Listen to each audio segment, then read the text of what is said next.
आप लोगों के पास मेरी आवाज आती होगी। आइए मंगलाचरण के माध्यम से आज की कक्षा को प्रारंभ करते हैं। नमो अरिहंताणम, नमो सिद्धाणम, नमो आयर्याणम, नमो वज्रायाणम, नमो लोये सौसाहुम,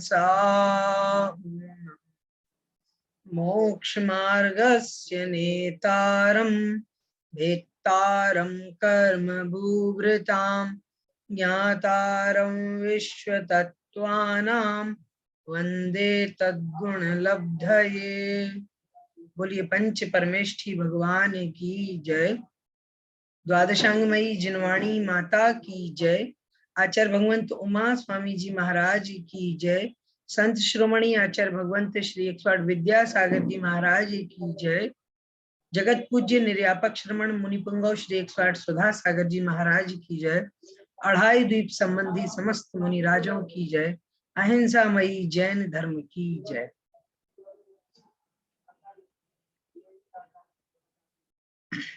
हम सभी लोग तत्वार्थ सूत्र जी ग्रंथराज का स्वाध्याय कर रहे हैं और तत्वार्थ सूत्र जी के स्वाध्याय में हम सभी लोग दूसरे अध्याय का स्वाध्याय पूरा कर चुके हैं। कल हमने इसका रिवीजन भी किया था और बहुत सारे आप सभी लोगों ने भी कल इसका रिवीजन किया होगा। आइए आज हम दूसरे अध्याय के बाद बढ़ते हैं तीसरे अध्याय की ओर। तीसरा अध्याय तत्वार्थ सूत्र जी का जो है आज हम प्रारंभ करते हैं उसे। एक बार स्क्रीन शेयर के माध्यम से आपके साथ स्क्रीन शेयर कर रहा हूं। स्क्रीन पर आप देख पा रहे होंगे ये ग्रंथ है और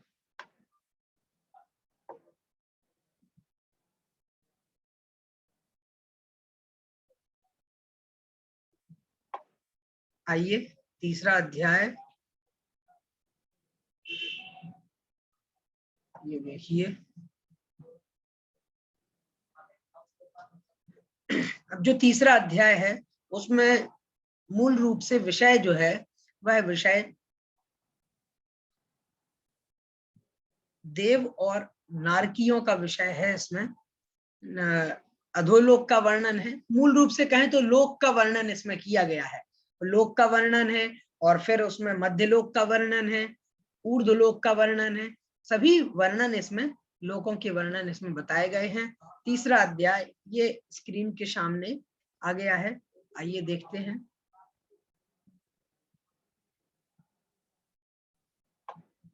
ऐसा यहाँ पे दिक्कत हो गई।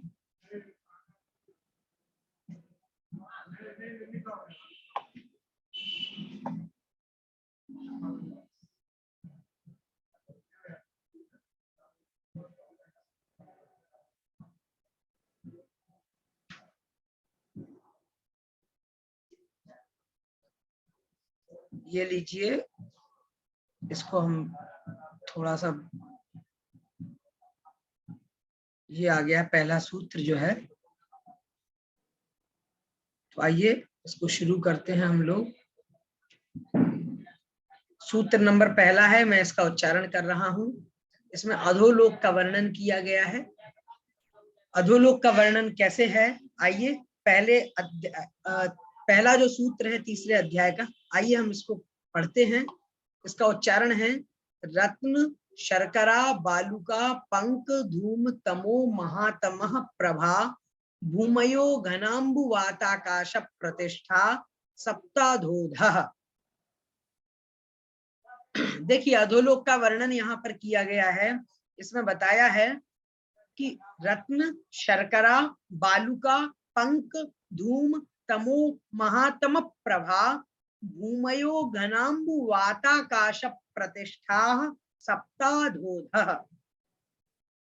उच्चारण ज्यादा कठिन नहीं है क्योंकि यहाँ पर हाइफन जो डैश डैश यहाँ पर बीच में लगाए हैं उससे उच्चारण तोड़ तोड़ करके आप अलग अलग करके उच्चारण करेंगे तो आपको दिक्कत नहीं होगी उच्चारण करने में। और आप देखें कि यहाँ पर इन्होंने जो सूत्र भले ही बड़ा है लेकिन अगर आप इसका उच्चारण करते जाएंगे एक दो बार तो आपका उच्चारण ठीक हो जाएगा। देखिएगा क्या है, कैसे उच्चारण करना है। रत्न, शर्करा, बालुका, पंक, धूम, तमो, महातम प्रभा, भूमयो, घनाम्बु, वाताकाश प्रतिष्ठा, सप्ताधोधः। ठीक है, इस प्रकार से इसका उच्चारण होगा। एक साथ मैं इसका उच्चारण करता हूं। रत्न, शर्करा, बालुका, पंक, धूम, तमो, महातम प्रभा, भूमयो, घनाम्बु, वाताकाश प्रतिष्ठा, सप्ताधोधः। ठीक है, इस प्रकार से इसका उच्चारण होगा। अब इसके उच्चारण में मुझे नहीं लगता है कि अब आपको कोई कठिनाई होगी। इसमें क्या बताया गया है, देखिए यहाँ पर ये जो नाम है अधोलोक में जो पृथ्वियां हैं उनके नाम यहाँ पर इन्होंने बताए हैं। तो यहाँ पर एक सबसे अंत में एक शब्द आया है प्रभा। ये देखिए यहाँ पर है प्रभा नाम का, मैंने इसको हाईलाइट किया है। प्रभा जो है वो प्रभा आपको सबके साथ जोड़ना है। जैसे जैसे यहाँ पर एक शब्द आया है रत्न, तो रत्न के साथ प्रभा जोड़िएगा, क्या बन जाएगा, रत्न प्रभा। फिर शर्करा प्रभा, उसके बाद फिर बालुका प्रभा, पंक प्रभा, धूम प्रभा, तम प्रभा, महातम प्रभा। ठीक है, इस प्रकार से ये जो है नाम आ जाते। कितने नाम हैं एक बार फिर अपन देख लेते हैं।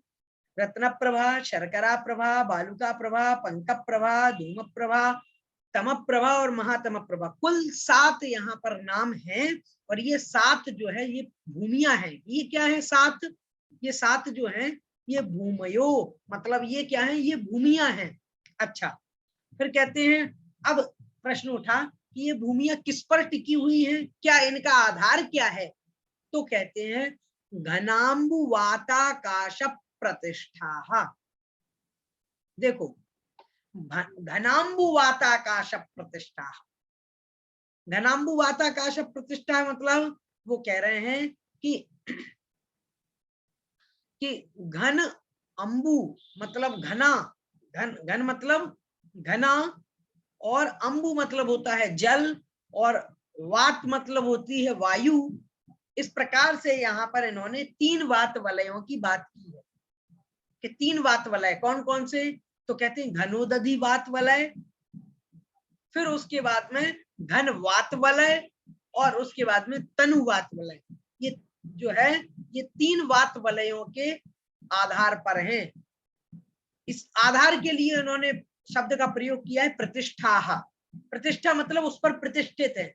अच्छा, वो जो आपने वलय बताए हैं 3 वलय होते हैं। पहला तो घनोदधि वात वलय, घनोदधि वात वलय, ये जो घनाम्बु इन्होंने किया है ना, घनाम्बु, घनाम्बु वात जो यहाँ पर नाम आया है, समझ लीजिए इसको। अंबु मतलब होता है जल, तो घनोदधि मतलब मोटे पानी की लेयर, घन मतलब बहुत अधिक, और अंबु माने होता है जल, उदधि माने भी होता है, उदधि माने समुद्र होता है, जल जल की निधि उसको उदधि कहते हैं। तो घनाम्बु मतलब मोटे पानी की एक, उन्होंने कहा कि एक लेयर है, ठीक है, एक परत है, उसको उन्होंने घनाम्बु वात वलय कहा है, घनाम्बु वलय। ठीक है, घनोदधि वात वलय कह लीजिए उसको। तो उसके बाद में इसमें है क्या, तो कहते हैं घनाम्बु वात, वात मतलब होती है हवा। तो उसमें क्या है, जो घनोदधि वात वलय है, वो घनोदधि वात वलय कैसा है, एक वात वलय की बात कर रहे हैं अपन। घनोदधि वात वलय जो है उसमें क्या है, घनोदधि वात वलय का मतलब है कि घनो मतलब अधिक, मोटे, और उदधि मतलब पानी, और वात मतलब हवा, मोटे हवा और पानी की लेयर है वो।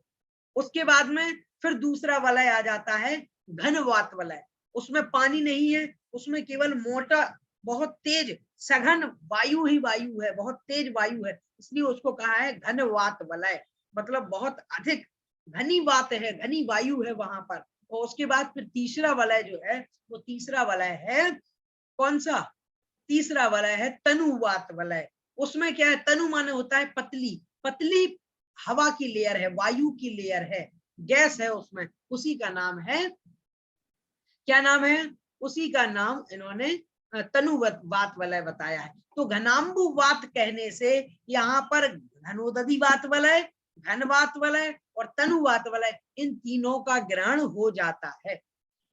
ठीक है, यहाँ पर केवल घनाम्बु वात कह देने से घनोदधिवात वलय, घनवात वलय और तनुवात वलय, ये तीनों वलयों का जो है ग्रहण एक ही शब्द से किया गया है। फिर कहते हैं ये तीनों वात वलय किस पर टिके हुए हैं, तो तीनों वात वलय टिके हुए हैं किस पर, तीनों वात वलय टिके हुए हैं आकाश प्रतिष्ठा, आकाश पर टिके हुए। जो आकाश द्रव्य है उस आकाश द्रव्य में ये स्थिर हैं और इनके ऊपर ये मान लीजिए तीन है, मान लीजिए ये जो है ये आकाश द्रव्य है, ये आकाश द्रव्य है, आकाश द्रव्य के ऊपर ये तनुवात वलय है, ये घनवात वलय है और ये घनोदधिवात वलय है। ठीक है, अब ये आपको समझ में आ गया। इसके ऊपर पृथ्वी है, ये पृथ्वी हो गई। ये पृथ्वी किस पर टिकी है, सबसे पहले ये जो है ये घनोदधिवात वलय है, फिर ये आ गया ये घनवात वलय है, उसके बाद फिर ये आ गया ये तनुवात वलय है, और उसके नीचे ये सब किस पर टिके हैं, ये सब टिके हैं आकाश द्रव्य पर। ये जो लास्ट वाला है ये आकाश द्रव्य। तो इस प्रकार से आप इसको समझ सकते हैं। मैं यहाँ पर स्क्रीन पर भी आपको बता देता हूँ जिससे आपको समझने में कोई दिक्कत ना हो, और मैं एक चित्र आपको दिखा देता हूँ जिससे बहुत कुछ आप लोगों को क्लियर हो सकता है। यहाँ पर कोई दिक्कत फिर आप लोगों को नहीं होगी। एक मिनट मैं स्क्रीन शेयर करूंगा, आपको वो चित्र दिखाऊंगा। थोड़ा समय हो सकता है कि लग जाए।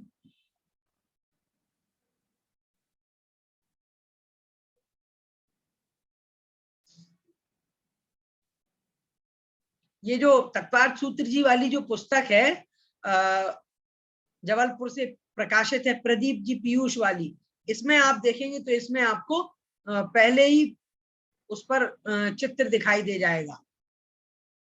मतलब जो उसका फ्रंट पेज है उस फ्रंट पेज पर ही तीनों लोगों का चित्र बना हुआ है। ये देखिएगा, ये जो है यहाँ पर आप चित्र देख रहे हैं ना, यहाँ पर इस चित्र में ये देखिए, एक सेकेंड, ये देखिए, ये जो है इन्होंने ये बनाई है पृथ्वियां। तो ये जो पृथ्वी है ये कौन सी है, ये रत्न प्रभा पृथ्वी है। ये जो आप पृथ्वी देख रहे हैं ये वाली, ये रत्न प्रभा है। उसके बाद ये शर्करा प्रभा है, ये वाली ये बालुका प्रभा है। ये वाली जो पृथ्वी है उसके नीचे ये पंकज प्रभा है। हाँ, और उसके बाद में फिर उन्होंने कहा धूम प्रभा, उसके बाद में फिर तम प्रभा, उसके बाद में फिर महातम प्रभा, और उसके बाद में फिर कलंकल पृथ्वी है, निगोद है उसके बाद में। तो ये इस प्रकार से ये बनी हुई है। सूत्र में भी हमने एक पढ़ा हुआ था, इसी सूत्र में मतलब तीसरे अध्याय के पहले सूत्र में ही तो हम लोगों ने अभी पढ़ा था कि ये पृथ्वियां हैं। और ये पृथ्वियां कैसी हैं, तो उन्होंने कहा सप्त अधो अधः, ये कैसी हैं, सात हैं, और अधो अधः मतलब एक दूसरे के नीचे नीचे हैं।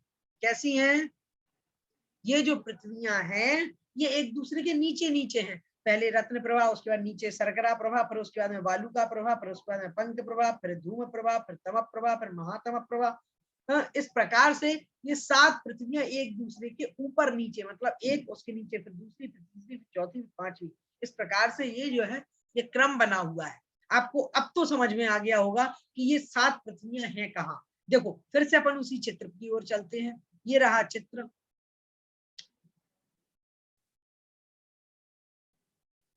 ये देखिए, ये स्क्रीन पर आपके चित्र आ गया है, ये आप देख सकते हैं। मैं इसको फिर से बताता हूं। अब ये जो है ना, ये रत्न प्रभा नामक पृथ्वी है। ये कहाँ से शुरू है, ये यहाँ से शुरू है। यहाँ से देखो, ये जब जहां तक मैंने रेड रेड किया है, ये देखो यहाँ से यहाँ तक का जो हिस्सा यहाँ पर इस चित्र में है, ये किसका है, ये रत्न प्रभा पृथ्वी है। कौन सी है, ये है रत्न प्रभा। उसके बाद फिर शर्करा प्रभा, फिर बालुका प्रभा, फिर पंकज प्रभा, फिर धूम प्रभा। इस प्रकार से वो अलग अलग पृथ्वियां हैं, उनके नाम क्रम से ये आप लोग समझ सकते हैं। उसके बाद में फिर तम प्रभा, फिर महातम प्रभा। तो ये सात पृथ्वियां क्रम से आप देख सकते हैं ऊपर नीचे। इनमें है क्या, देखो ये जो आप देख रहे हैं ना, ये जो रत्न प्रभा है इसके तीन भाग हैं। ये जो रत्न प्रभा नाम की पृथ्वी है इसके तीन भाग हैं। तो इसके तीन भाग कौन कौन से हैं, पहला तो है खर भाग। ये जो रत्न प्रभा नामक पृथ्वी है ये कैसी है, ये 1,80,000 योजन मोटी है। 1,80,000 योजन, ठीक है। और उसमें मोटा ये जो है ना, ये 3 पार्ट में है। कौन कौन से? पहला भाग है खर भाग, दूसरा है पंख भाग और तीसरा है अबहुल भाग। ठीक है। अब खर भाग कितना है? खर भाग की मोटाई है 16,000 योजन। 16,000 योजन का है खर भाग। ये जो पहला वाला आप देख रहे हैं यहाँ, ये देखिएगा यहां तक है जो, ये क्या है? ये है खर भाग। ये खर भाग है। एक सेकंड रुकिए, मैं इसको और जूम कर देता हूं, आप लोगों को अच्छे से समझ में आ जाएगा। एक सेकंड।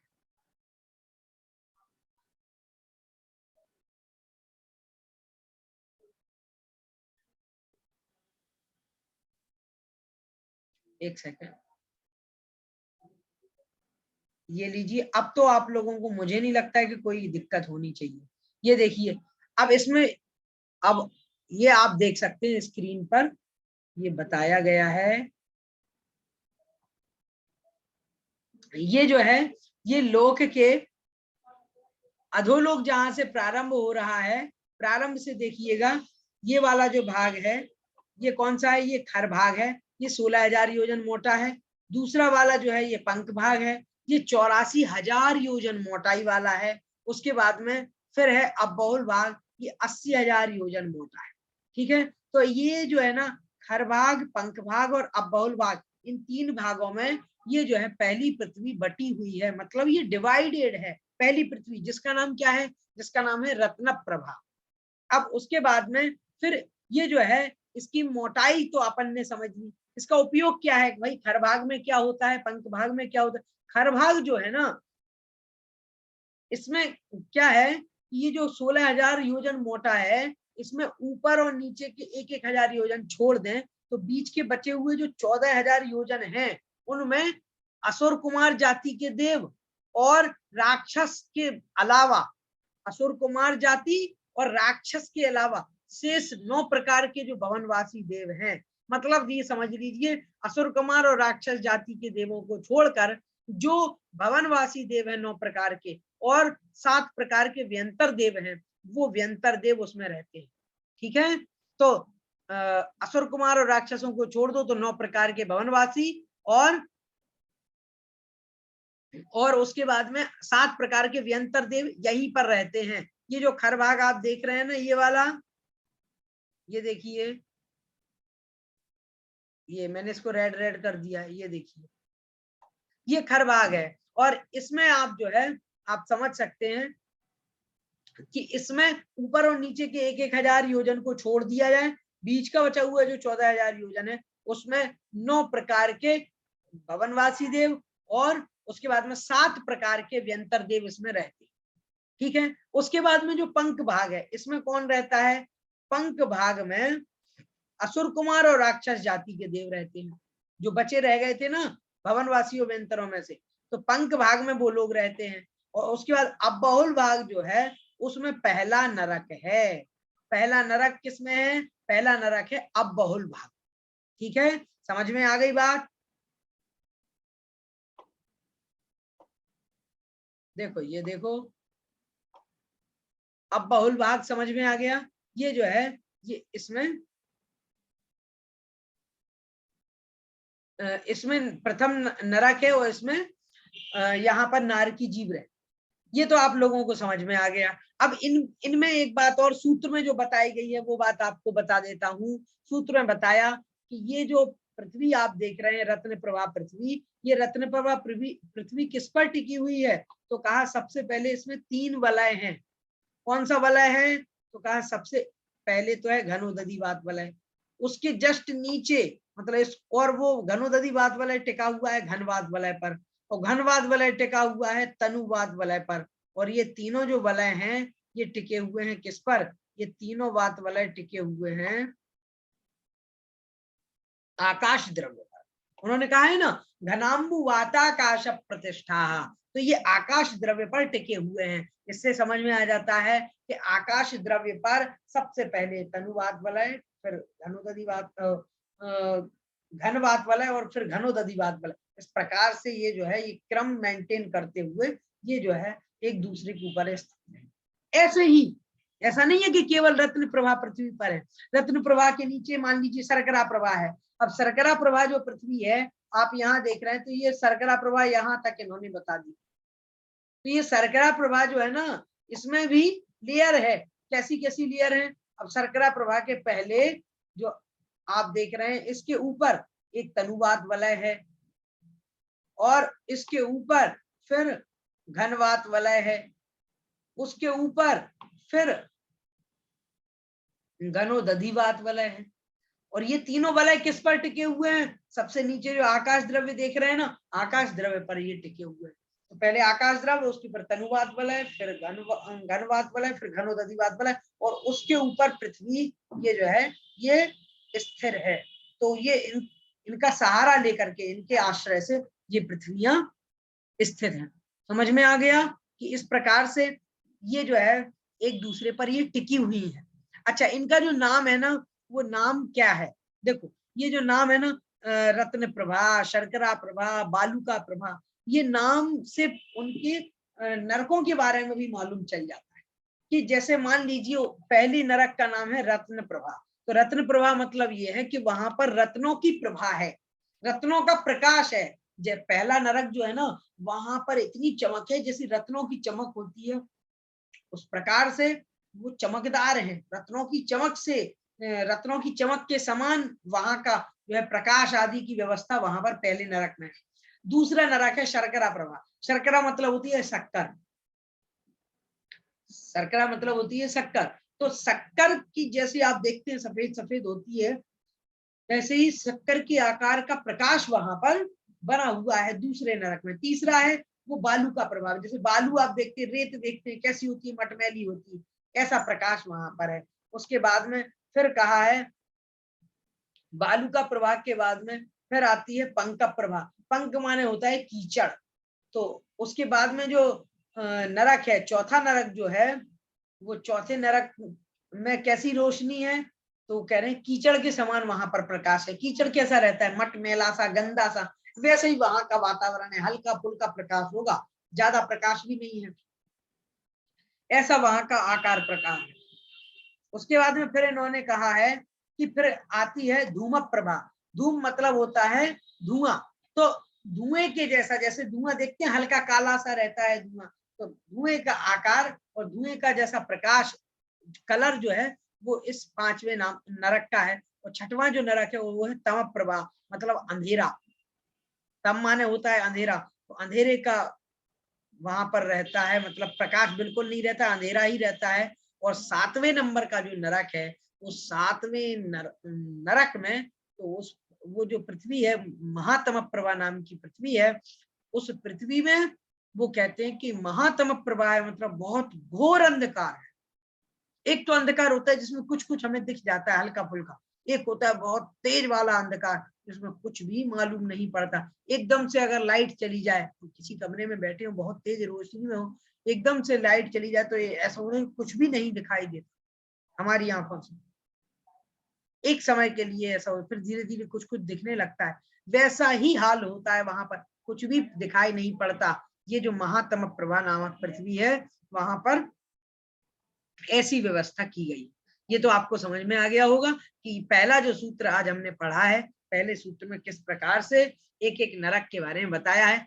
अच्छा, ये जो नरक है ना, इनका नाम जो है ना, ये पृथ्वियों का नाम है, नरकों का नाम नहीं है। नरकों में जो बिल है और जो नरक जिनको हम वास्तविक रूप से कहते हैं, उनका नाम तो अलग है। उनका नाम है, उनका नाम है घम्मा, वंशा, मेघा, अंजना, अरिष्टा, मघवा और माघवी। ये क्रमशः सातों नरकों के नाम। तो सबसे पहली जो नरक है उसका नाम है घम्मा, और उसके बाद में फिर है वंशा, उसके बाद में फिर है मेघा, फिर उसके बाद में है अंजना, फिर है अरिष्टा, फिर है मघवा, फिर है माघवी। तो इस प्रकार से ये सात नरक का जो है आकार बताया गया है कि अधोलोक में ये सात नरक कहे गए। ठीक है, तो यहां तक आप लोगों को समझ में आ गया होगा कि किस प्रकार से हमें इस सूत्र का अर्थ निकालना है, सूत्र को समझना। फिर से हम एक बार सूत्र पर चलते हैं, नहीं तो आप इसको तो समझ लेंगे, सूत्र भूल जाएंगे। सूत्र को एक बार फिर से देखते हैं, इसका अर्थ क्या बनता है। रत्न शर्करा बालुका पंक धूम तवो महातम प्रभा भूमयो घनाम्बु वाताकाश प्रतिष्ठा सप्ताधूधा। मतलब रत्न, शर्करा, बालुका, पंक, धूम, तम और महातम, ये जो है ये भूमियां हैं और इनमें प्रभा और लगाना है आपको। प्रभा जो है वो अंत दीपक है, तो रत्न प्रभा, शर्करा प्रभा, बालुका प्रभा, पंक प्रभा, धूम प्रभा, तम प्रभा, महातम प्रभा, इस प्रकार से ये बन जाएगा। ठीक है, तो ये जो है ये भूमियां हैं, कहाँ पर है तो आप सभी जानते हैं, ये अधोलोक का वर्णन चल रहा है, तो अधोलोक में ये भूमियां हैं और ये किस पर टिकी हुई है, इसकी प्रतिष्ठा जो है किस पर है, मतलब कि किस पर टिकी हुई है, किस पर इसका दारोमदार है इन पृथ्वियों का, तो कहते हैं घनाम्बु वाताकाश प्रतिष्ठा। घनाम्बु मतलब घनोदधि वात वलय, फिर घन वात वलय और तनु वात वलय, इन 3 वात वलयों पर, और आकाश, आकाश पर ये प्रतिष्ठित है, आकाश द्रव्य जो है उस पर प्रतिष्ठित है। और सप्ताधोदा, ये सातों जो है अधोअधा नीचे नीचे है, पहली रत्न प्रभा है, फिर शर्करा प्रभा है, फिर बालुका प्रभा है, फिर पंक प्रभा है, फिर धूम प्रभा है, फिर तम प्रभा है, फिर महातम प्रभा। इस प्रकार से ये 7 जो आप देख रहे हैं उंगलियां एक दूसरे के ऊपर है। इसी प्रकार से नरक भी बिल्कुल सीक्वेंस में है, एक के नीचे फिर नीचे फिर नीचे फिर नीचे, इस प्रकार से ये नरक वहां पर बने हुए हैं। और ये नरक कितने हैं, ये हैं 7। मैंने आपको बताया रत्न प्रभा के 3 भाग हैं, खर भाग, पंख भाग और अब बहुल भाग। और फिर इसमें भी उन्होंने जो है जो सबसे नीचे वाला बहुल भाग है उसमें प्रथम नरक है, उसी में सारे जीव रहते हैं और वो जो है उसमें नारकी जीवों के बिल बने हुए हैं। आज से हमने तीसरा अध्याय शुरू कर दिया है, आप लोगों को पहला ही सूत्र अभी बताया है, इसमें और कल हम विस्तार से जानेंगे। आज अपना समय हो चुका है, इसलिए आज जिनवाणी स्तुति करके ही आज की इस कक्षा को हम समाप्त करते हैं। और कल से, और हो सकता है कि कल से उतना समय भले ही ना मिल पाए, लेकिन परसों से हम थोड़ा और ज्यादा समय लेंगे कक्षा में, पूरा समय लेकर के आपके क्वेश्चंस को भी लास्ट में लेंगे। काफी सारे प्रश्न आपके मन में आ गए होंगे और दूसरे और तीसरे अध्याय के कुछ प्रश्न आपके मन में भले ही रहे होंगे, आजकल हम नहीं ले पा रहे हैं, लेकिन परसों से हम डेफिनेटली कोशिश करेंगे कि आपके 4-5 क्वेश्चन जरूर रहें। और क्वेश्चन आप लोग भी पूछते रहिए, जिससे आप लोगों को भी बहुत अच्छे से समझ में आता रहे। तीसरे चौथे अध्याय में बहुत दिमाग से, बहुत सोचकर, समझकर और क्वेश्चन आंसर के माध्यम से ही इसमें नए नए क्वेश्चन करके नए नए प्रकार से हम समाधान प्राप्त कर सकते हैं। आइए जिनवाणी स्तुति करेंगे। प्रभु देव तुम्हारे पवित्र मुख से निसृत जो शीतल वाणी, जग जन मन के मल को धोती, अतः कहाती जिनवाणी। जयवंतो माँ जग में तब तक जब तक सूरज चांद रहे, शीश नवाते कर्म हरो माँ, अब तक हम विषयांध रहे, अब हम ना विषयांध रहे। 9 बार नमोकार मंत्र। जिनवाणी माता की जय।